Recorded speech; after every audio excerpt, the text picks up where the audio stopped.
if you are really good, I think he is good to play. But if you are not that good with him, he's really, really bad.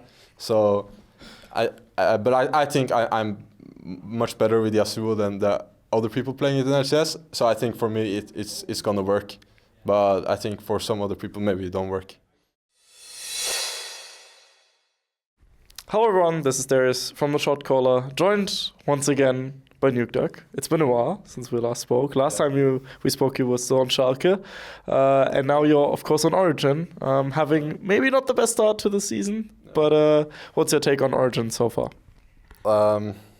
I mean, we struggled, of course. I think I'll just do it week by week. So week 1 we faced against G2 and Fnatic. Yeah, right, and we won against Fnatic, and against G2 we lost, and this was I think this is like an acceptable loss because we hadn't played against a team comp. They are extremely good, so it's like going 1-1 this week is perfectly fine.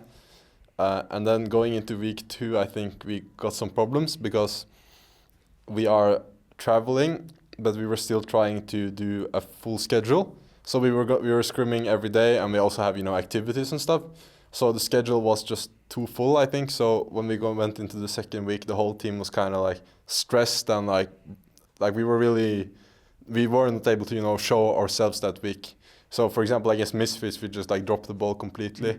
Even though I think normally if we would play that same game in like good state, I think we would win most of the time. And against Splice, we also dropped the ball completely. They just played better than us. And then now yesterday, do I even remember that? Oh, I guess Vitality yesterday. We made some mistake. I mean it's a bit sad because like this game we should have won because we had the better scaling comp. They were trying to gank mid a lot, but they couldn't get anything. They couldn't even get one plate while my bot lane was getting ahead. So we were just have a poor start, yeah. But it's like it's a bit bitter with those games. Like we feel we really should have won, like the Misfits one and the Vitality one. But yeah, we're not too worried though. At least I'm not. So you're like slowly adapting to the whole traveling thing, or is it more like okay, we changed parts of the schedule to make it more adaptable to the traveling? Yeah, right. So we're like kind of unsure what we want to do because obviously the team living here in Berlin, they want to practice normal schedule, 6 games a day starting at 2. So it's going to be hard for us to kind of find a scrim partner that, let's say, we could, for example, on the Monday, because we're traveling half the Sunday, we could start, like later, like after dinner at 5, we could start and we could play like 3 games. But that can be a bit hard because of that. So we might just, take the whole Monday off and just do like a 3-day scrim week. But we're definitely looking at, solutions like that. And I think that will help us really a lot. And we already saw it this week. We had one. We went into this week without thinking of this.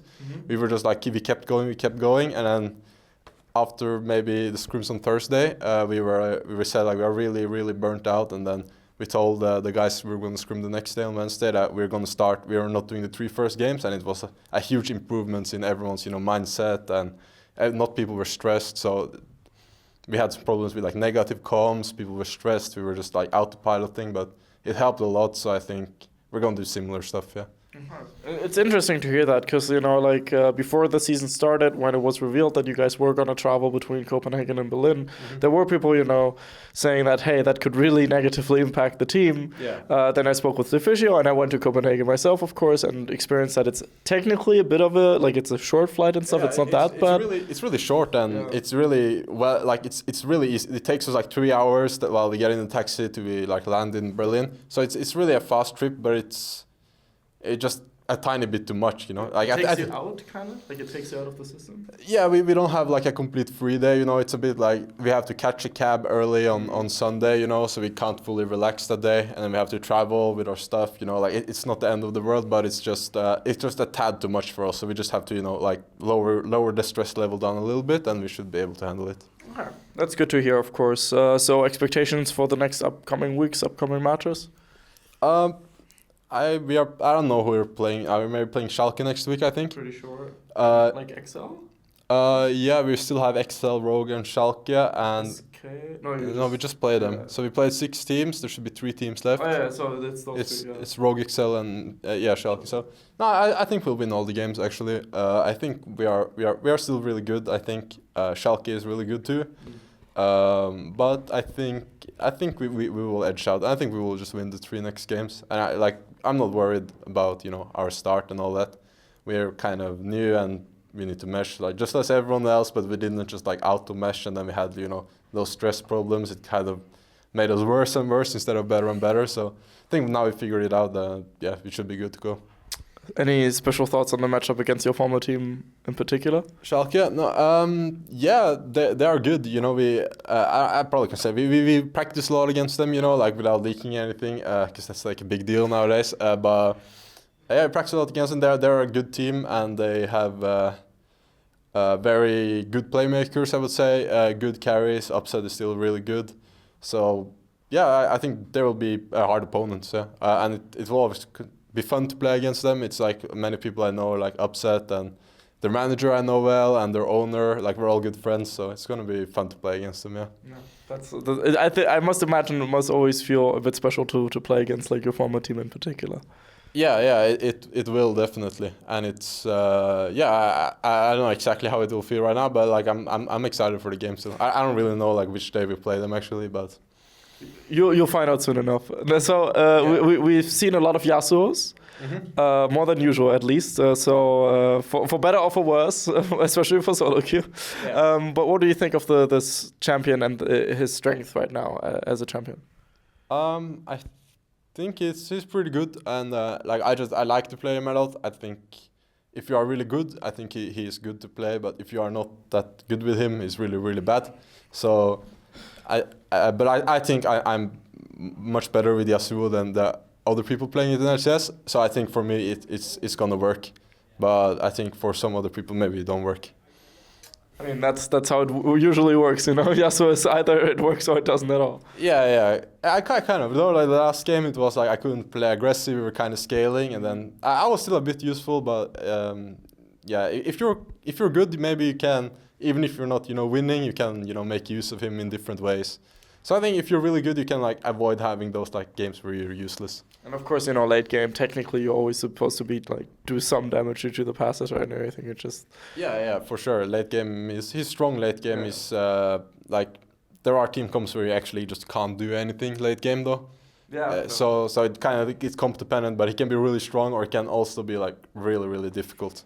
But you if you have a team that actually has a lot of threats, so they have to deal with that, then you can always do your stuff. What's your favorite Yasuo skin? Well, I'm play today. I actually played the normal one. That was kind of a joke. But, normally I play a Blood Moon or what's that new one called? The one with the green tornado, kind of. Oh, the space one, Odyssey. Yeah, probably that one. The one that looks completely different from everything else. I'm pretty sure it's Odyssey, yeah. Yeah, this one I like too, but mostly Blood Moon, yeah. Okay, so no Project Yasuo, no Darkblade or whatever the legendary. I was Darkblade for a while, but it's I kind of switch it up, if I see a really good Yasuo one-trick user skin, I might just use the skin, to get his power, but... Steal it. Yeah, exactly, but it's mostly Blood Moon, yeah. Overall, what do you think of the two rookie mid laners in LEC right now, in Abadag and Humanoid in particular? Isn't there 3 with Nemesis too? Yeah, that's right. Yeah. But Nemesis is, he's actually playing well, but it's kind of just with Fnatic in general. You don't want to talk about it? No, I want to talk about it, but I feel like I inted right now, but B, right. B, I also... Right, dude. Sometimes you have to int as well, Sometimes you have to int to win it. But I also feel like it's really hard to judge Nemesis as a player right now, given that Fnatic has been struggling so far. Whereas, Humanoid and Abadag have both showed really, really good performances, but also their teams, have shown what they can do. So I feel like the judgment of those players is a lot more fairer, almost. So what do you think of those two in particular? I think they are both really good. They have good mechanics, and they're improving. Because in the start, when I was playing a bit against them, they were kind of on the weaker side, where they were not sure how they're supposed to play. The champs they're playing. But now I think they're both quite solid. Schalke, they play a very good 1-3-1, and Abadag he plays well in this. He plays well with his jungler. So I think they are just both good. You know, they are not like Caps or Yasuo, I think, but they're both good. Okay. So both solid, okay, for sure. And then finally, given that now Perks has moved to the AD position or the bot lane position for now, a lot of talk was there about like, okay, best mid laners in EU and, you know, the good old power rankings coming up and stuff. Yeah. So did you automatically, you know, get a higher spot, and where do you see yourself amongst other mid laners in the league? I'm not really like sure about like how I play. Like I'm really confident that I play well, but like I just look at like I'm more like I don't really like rate myself in the equation, but the people that are the best, except for me, is obviously Caps and Yasuo, just because when they actually like. So there is one thing where like the team like Schalke or Splice, like the mid laner gets a lead sometimes, like good matchups, and they of course play well, but the difference is that when Yasuo and Caps has a lead, like they don't need their team to be making plays, you know, like once they have the lead, they can have so great impact because they also understand the game like really well, so they know how just to snowball like very well. So I think those two are the best, and then the others are just like, it's just everyone is like decent. I guess Abedag and Humanoid are definitely like top performers too, I would say. But yeah, I would say Caps and Yasuo are by far the best. Eomids, man. Yeah. The good old meme still exists. And so now that Origen has had the rough start, what's like the realistic goal for the end of the split right now? Just like regular season? Yeah. No, we're definitely just trying to go for top 2 still, you know. Did it before, you know, with Schalke. We were also 2-4, you know, in the summer, and then we kind of figured our stuff out, and then we ended up playing in a tiebreaker for the second place, and we lost it. But I think if you start playing well, we can win all the games, and then we can go to number 2, if the other teams don't win too much. I mean, that's how it works. Yeah, like I'm thinking about it, just like it's actually just like that simple, you know. It's quick maths. Yeah, it's really just quick maths. Exactly. So anything you want to say to the Origen fans out there? Yeah, just thanks for sticking with us through the rough start. Like we are very confident that we will, you know, turn it around and be a good team. So you guys can be as well. Of course, very excited about that. Lots of Origen fans out there always cheering for the team on Twitter. A hashtag for the people that watched until the end? Hashtag new beginning. Hashtag new beginning. That's a very nice one. Thank you, Nukeduck. And this was Darius from the Shotcaller. Hope you have a good day. See you guys then. Bye-bye. We'd especially like to thank Krzysztof Buchnevich, Etienne, Thomas Göttel, Dominik Bolze, Lazy Raven, Erich Althaus, and Macic for your support, and of course all the other people whose names you see scrolling past you on the screen right now. Without you, our work wouldn't be possible. Thank you.